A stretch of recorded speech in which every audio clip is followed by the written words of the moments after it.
Salut tout le monde, nouvelle vidéo de chez moi, confinement oblige.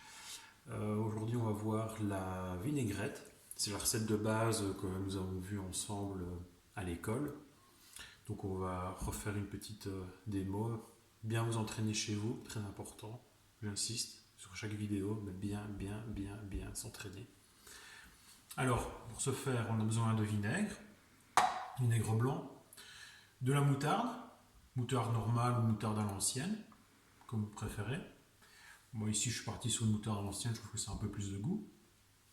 Sel, poivre et évidemment de l'huile. De l'huile, vous pouvez prendre de l'huile d'arachide, de maïs. Moi ici je suis parti sur de l'huile de colza de chez Alvena à Chêne. Donc moi j'aime bien utiliser l'huile de colza pour mes vinaigrettes, c'est un choix personnel parce qu'elle est très riche en oméga 3 et en oméga 6 que le corps ne sait pas fabriquer lui-même. Donc c'est assez intéressant, elle a un bon goût en plus. Donc voilà. Après, bien sûr, vous n'êtes pas du tout obligé de faire ça. Vous pouvez même mélanger, j'ai déjà fait de l'huile d'olive et de l'huile d'arachide par exemple, ça va très bien également. Alors, pour ce faire, même chose que la mayonnaise, notre plat avec un essuie en dessous, un fouet. Je mets une cuillère de moutarde. Je mets un petit peu de poivre, attention pas trop, la moutarde est déjà piquante, il faut mieux rectifier après l'assaisonnement. Le sel, voilà. Alors le vinaigre, donc j'ai mis 0,5 décilitres, donc la moitié d'un décilitre. Attention à ne pas vous tromper dans les mesures. On délaye tout ça. Voilà. Attention qu'avec de la moutarde normale, votre vinaigrette sera toujours un peu plus épaisse que la moutarde à l'ancienne. Donc ça, vous devez faire attention à mettre un petit peu moins d'huile. Et ici, je vais incorporer mon huile comme la mayonnaise en filet, en mélangeant très bien et très vite. Voilà, je mets le long et pareil que la mayonnaise, je vais faire couler en filet le long de la paroi. Et je mélange.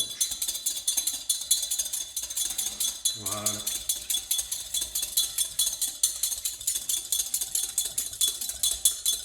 Ici, j'ai encore mélangé plus qu'avec une mayonnaise.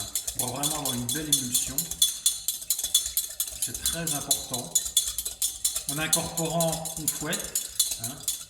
Je rappelle, une émulsion, c'est quoi? C'est de l'air qui est notre fouet, qui incorpore en mélangeant de la matière grasse, qui est l'huile, et de l'eau, qui est notre vinaigre. Donc c'est très important de bien faire de fouetter en même temps, sinon vous ne créez pas une belle émulsion.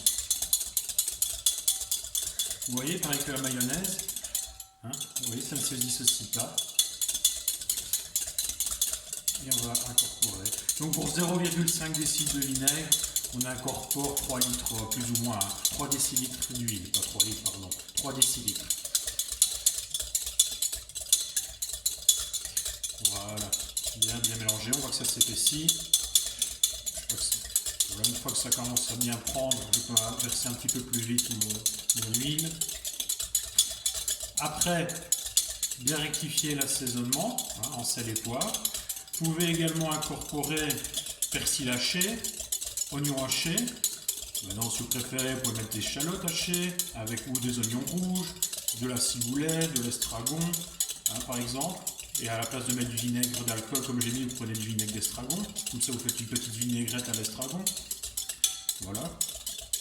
Et là, vous pouvez bien sûr varier les vinaigres et l'huile que vous voulez. Attention, bien sûr, si vous partez sur par exemple un vinaigre balsamique, votre vinaigrette sera noire. Donc ça, attention.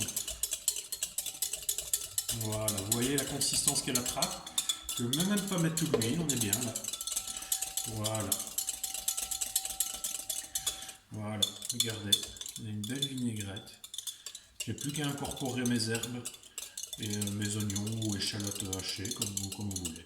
Voilà, belle petite vinaigrette. Vous gardez ça à température ambiante, sans problème, pendant 3-4 jours. Et voilà. Et ben, je vous dis à bientôt. Salut!